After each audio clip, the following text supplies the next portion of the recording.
to Beyond the Briefing. It's Sean Spicer here. It is Monday, August 8th. A lot to get to. I appreciate everybody who's watched the last few episodes. It's been some great conversations. Another great conversation headed your way on Thursday. I think you're really going to like it. It is somebody who I have known for a long time, and I think you are going to really enjoy this conversation. So much to get into.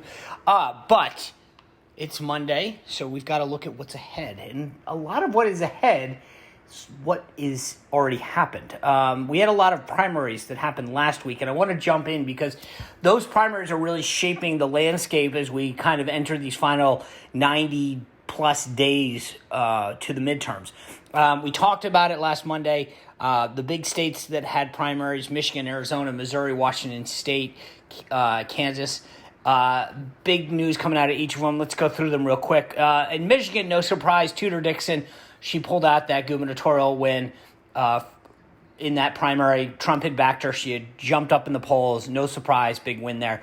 John Gibbs was running against incumbent Congressman Peter Meijer, who had voted to impeach Trump. He ended up defeating Meijer. That was not a huge shocker. It was interesting, though. Meijer has come out and been very critical of the Democrats, particularly the Democratic Congressional Campaign Committee, which spent over $300,000, which is almost the total sum that Gibbs had spent in his campaign backing Gibbs, sort of claiming him to be the MAGA candidate. They think he's going to be easier to beat in that district. We talked about it a little last week. But Meijer's basically saying, hey, look, for all these Democrats that talk about democracy in peril, like, I don't want to hear it anymore. Like, you guys just spent $300,000 to elect a guy that you claim is a threat to democracy. They've been doing this in gubernatorial races across the country. But Meijer's point was stop with the hypocrisy, and I think it's well taken. Moving over to Arizona, no shock, Blake Masters became the nominee in the Senate race there. The question is he going to have what it takes to go up against Democrat incumbent Mark Kelly? He has coalesced a lot of the Republican Party around his campaign. He really hadn't gone after his opponents in a very negative way. So I don't think there's a lot of issues in terms of rebuilding. That's not necessarily the case in the gubernatorial race. It was very close to call last week. Karen Taylor Robson, who was backed by incumbent Governor Doug Ducey, term limited, and Mike Pence versus Kari Lake. Kari Lake, and I mentioned this, proven right again, that Trump endorsement is gold when it comes to especially a head-on-head race. And head-to-head race, rather. And Kari Lake has pulled it out. She has been declared the winner. Doug Ducey, who's the co-chair of the Republican Governors Association, has now come out very publicly and said that, he congratulates her. I think this is his way of trying to keep everybody together and back her, which is good because we obviously need to keep that seat. So there you are in that. But that one's not a surprise. I have a feeling that that's one race. I know that a lot of the media is focused on whether or not the RGA will get behind Doug Mastriano in Pennsylvania, whether they get behind Kari Lake. I think Kari Lake's the easy one. Doug Ducey would have a hard time not backing his own nominee as the chairman of that organization. And it would be a huge loss. In Arizona, definitely, obviously, as we can tell, can elect some Democrats statewide, but the idea that an incumbent governor would hand over the reins to a Democrat without trying would seem pretty pathetic. Anyway, I think Kari Lake's going to go on to win this thing. Missouri, where a lot of eyes were watching in that Senate race, Trump had endorsed Eric. And obviously, two big Erics were Eric Schmidt, the current attorney general, and Eric Greitens, the former governor.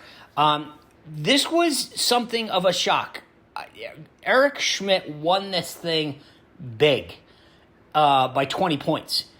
And I think a lot of people were shocked at how big Schmidt won the race. But I'll tell you, there were a couple factors. Trump making, for all intents and purposes, a non-endorsement gave a pass.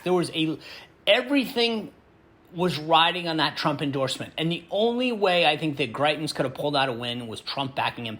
There's a bunch of stories that are out now about the last, probably the 96 hours. Remember, the Live golf tournament was going on at Trump's golf club there at Bedminster, New Jersey. And there was like lobbying nonstop.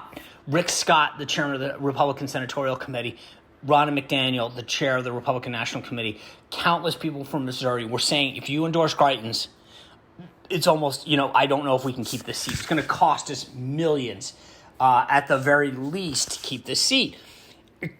And that's why I think Trump ultimately says, I'm going to endorse Eric. Ironically, as a total side note, there's some dude who is, I guess, on the ballot named like Eric something. Who knows? It's like Eric Jones. I don't know. I didn't even take a look at it. But this guy's like, yeah, I think I got endorsed too. But because it was a non-endorsement and Greitens had millions of dollars of super PAC money dumped on him in the final couple of weeks, if he didn't get that Trump endorsement, which he didn't get, and frankly have time. I mean, Trump's endorsement came with less than 12 hours, and obviously a ton of early voting. It wasn't going to help him. So, there you go. And I think Eric Schmidt made a lot of people in Washington, D.C. breathe easy. If Greitens had won, the case was that this was going to cost millions of dollars. Maybe they could eke out a victory, but it was going to cost a lot of money. With Schmidt, I feel like it's not, the folks at the senatorial committee, I think feel that it's a solid hold. It's retiring Senator Roy Blunt's seat, so losing that seat would have really made the equation more difficult to get to 51 for the Republicans to take back that majority. This makes a lot of people in Washington sleep a lot easier. So anyway. Moving on, Washington State wasn't really supposed to be something that people had their eyes on, but there were two House members that had voted for impeachment, Dan Newhouse and Jamie Herrera Butler. Washington's a little unique. It has a jungle primary, and that means the top two people, regardless of party, make it to the runoff.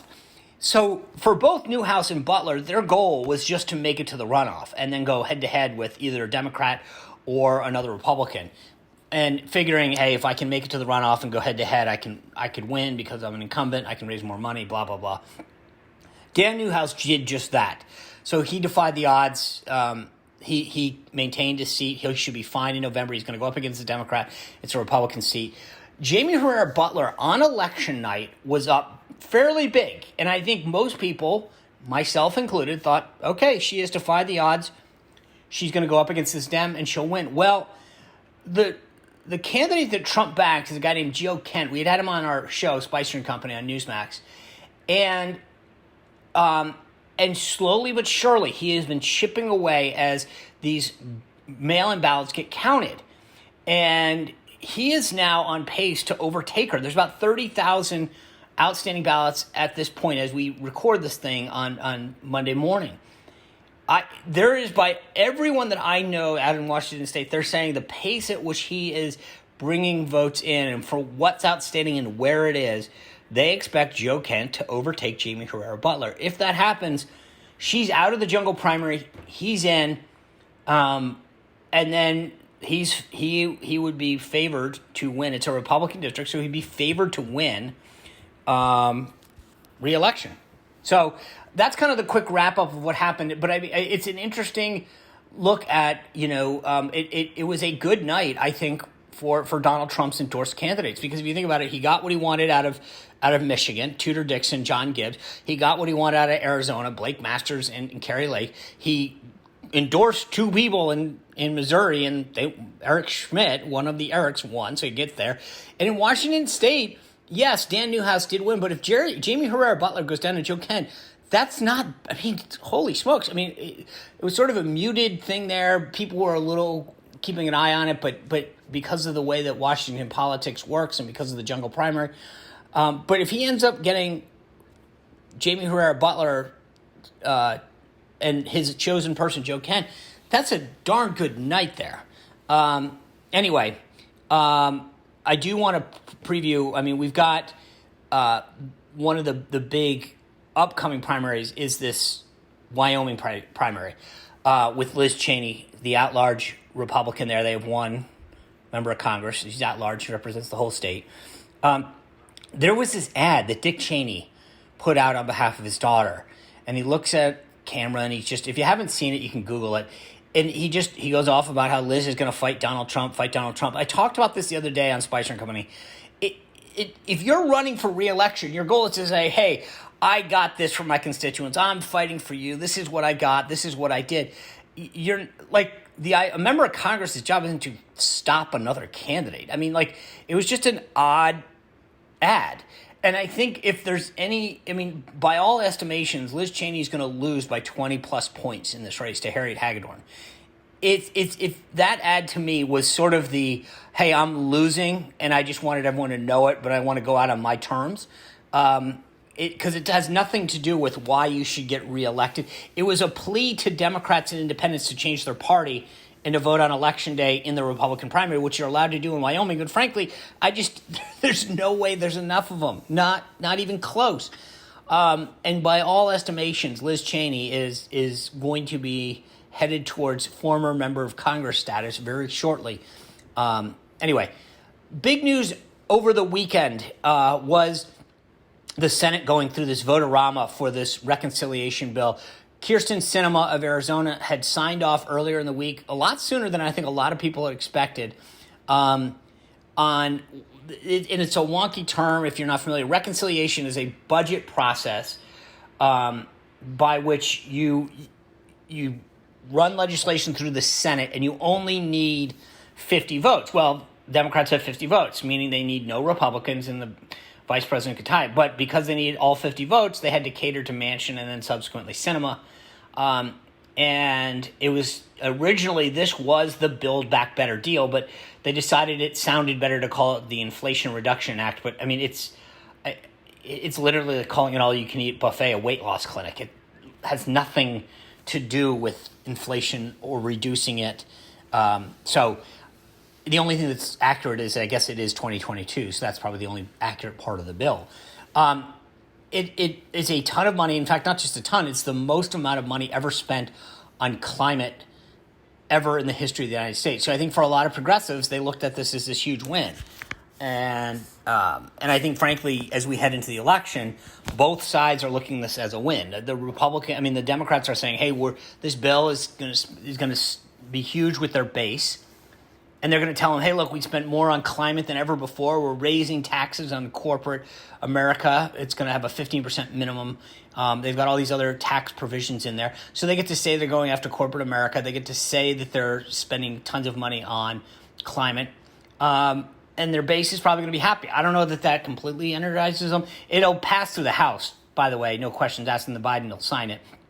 And then the Republicans, though, are going to say, yeah, you just spent a ton of money, more government spending, one. You raised taxes, two. And by the way, that will hit every American. When Joe Biden said from the rostrum of the U.S. House of Representatives during the State of the Union, I will not raise taxes on anyone making $400,000. That's a lie. This bill, according to the Joint Committee on Taxation, will do that. So the Congress's nonpartisan scorekeeper says that it will raise taxes on everyone. Full stop. The Republicans will do that, but I think probably secondly important, they will also run around and say, you're going to hire over 80,000 IRS agents. 80,000. They're giving them an entire fleet of cars, by the way. And I think that Republicans are going to use this like you've never seen.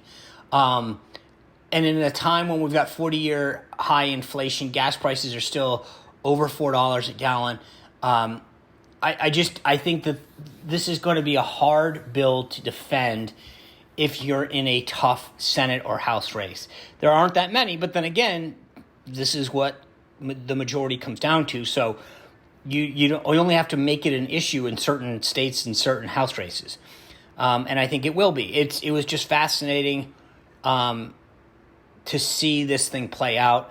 Kamala Harris broke that tie vote coming in to do that. And I will be very interested to see how both sides play this in the final 90 days of the campaign.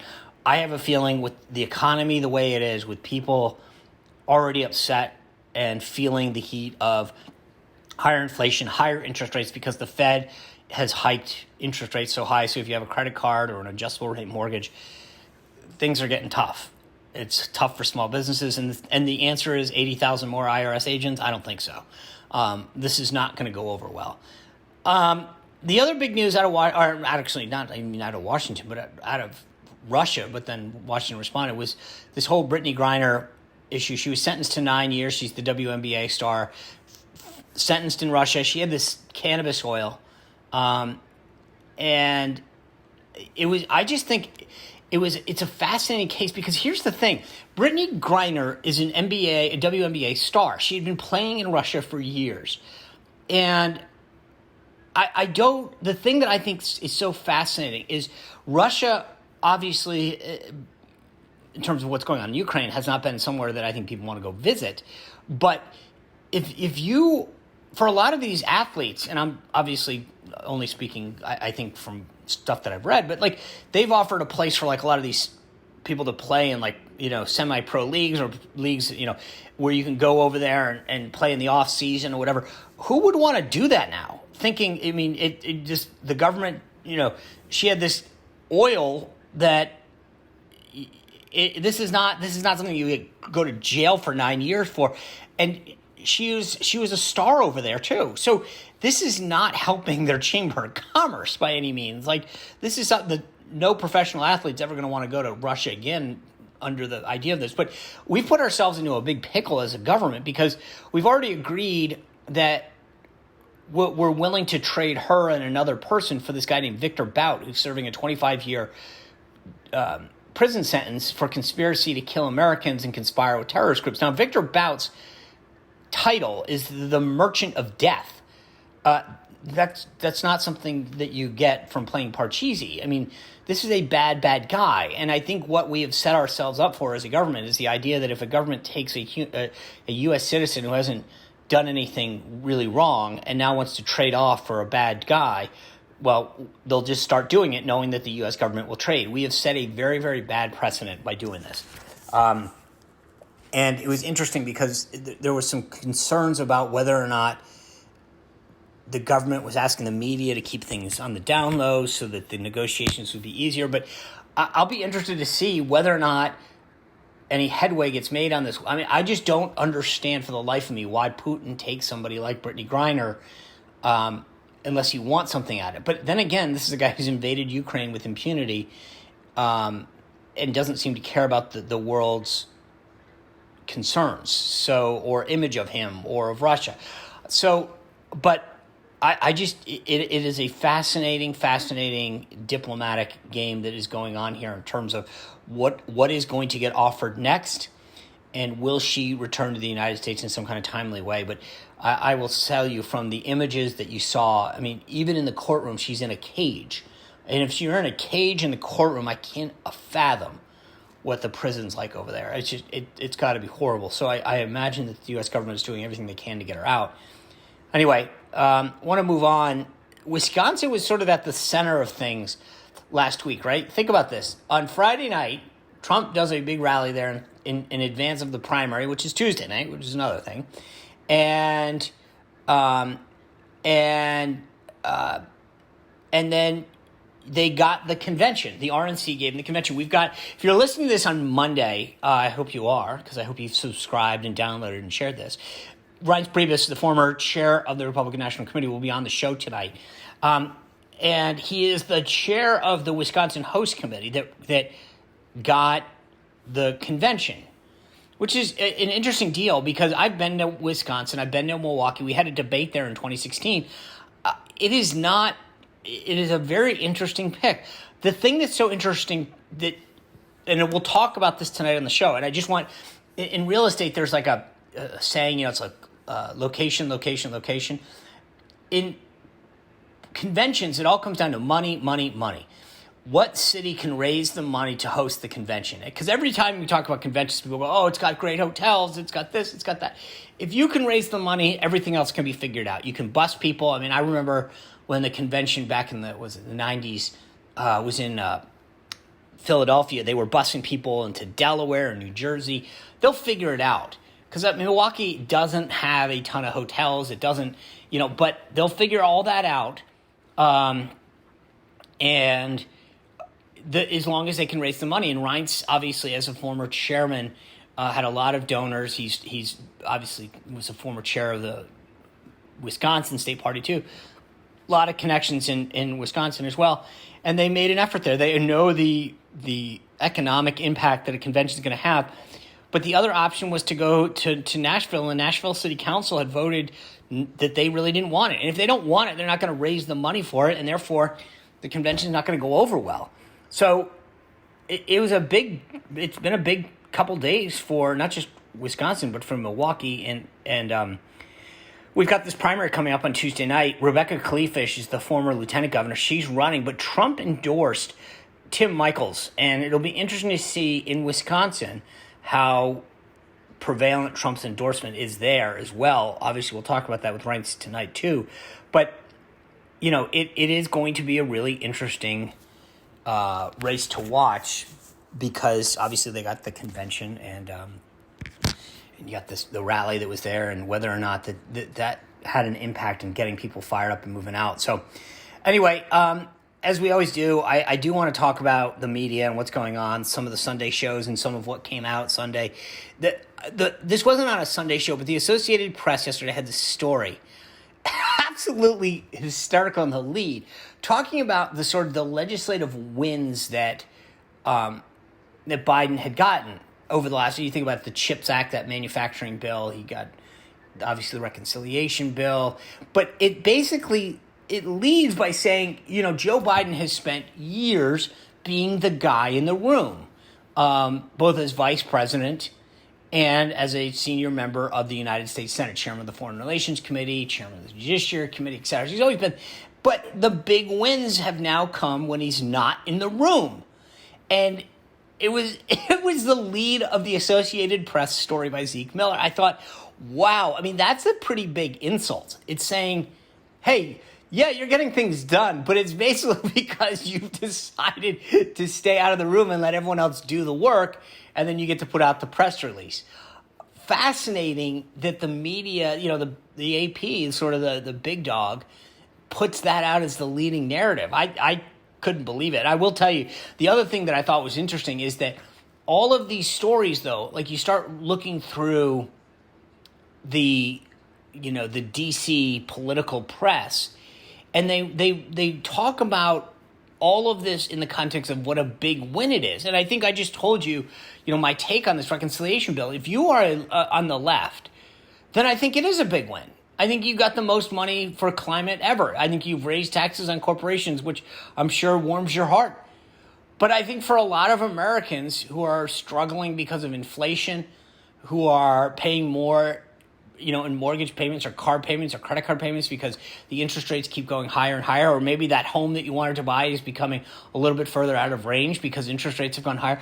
I don't think that you're looking at more spending and more IRS agents and more taxes as a good thing and a win. And it was very interesting to me to sit back and think, this is how DC views things. More government, more spending, more taxes is a win. And that tells you a lot about how the media that you consume is framed. That if it's more government, if it's more taxes, if it's more spending, that's good. And that's how so many of the reporters and so many of the folks in media in Washington, D.C., in L.A., in New York view what happens. The left's agenda is good. Less government, bad. So it was a fascinating thing. And a colleague of mine at Newsmax on an editorial call this morning was noting that, like, when he was clicking through the front page papers of the key battleground states, Pennsylvania, Arizona, et cetera, right? This reconciliation bill, which is supposed to be this, quote, big win for the president and his party, was largely absent from most of them.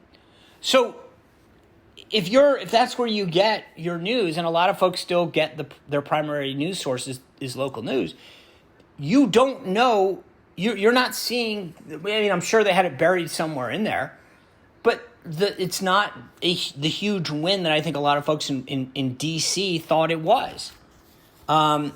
So it's interesting. There was also a New York Times story that I think was awesome. It was about Liz Cheney, and I mentioned her in her campaign, the primary that's coming up. But it was this story by Jonathan Martin, in the New York Times that said, Cheney may lose, but she's not quitting. And it was like, I literally tweeted out, I'll take New York Times puff pieces for 1,000, Alex.